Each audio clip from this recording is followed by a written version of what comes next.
Hello friends, welcome to Creative Medicine. In this lecture, we will learn about Nitrous oxide. Nitrous oxide is also called as laughing gas.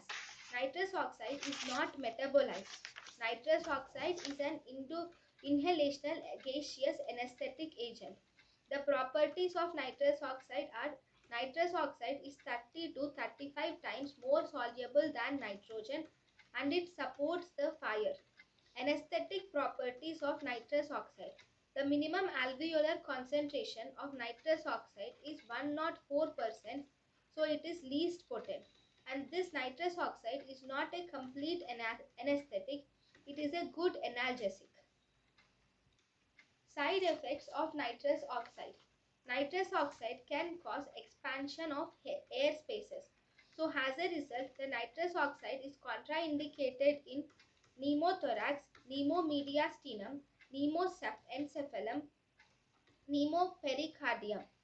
Because of pneumoencephalon, it should not be used for 7 days. Then, nitrous oxide should also be avoided in surgeries like tympanoplasty, air embolism, intestinal obstruction, and diaphragmatic hernia. It should also be contraindicated in microlaryngeal surgeries because nitrous oxide will aggravate the post-surgical edema by causing the expansion of cuff of endotracheal tubes. Nitrous oxide will cause bone marrow aplasia. Especially chronic exposure of nitrous oxide will cause bone marrow aplasia and subacute degeneration of spinal cord. It also causes megaloblastic anemia in more than 12 hours of use. It causes increased homocysteine levels.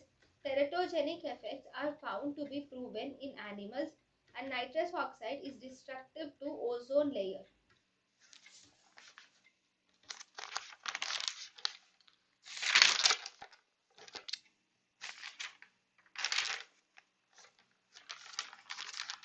Summary. Nitrous oxide is called as laughing gas and it is not metabolized. It is an inhalational anesthetic and thus it is 30 to 35 times more soluble than nitrogen. It supports fire. The minimum alveolar concentration is around 104%, so it is least potent. It is not a complete anesthetic and it is a good analgesic. The main side effects are it causes expansion of air spaces, so thus it is contraindicated in pneumothorax, pneumomediastinum, pneumoencephalum and pneumopericardium.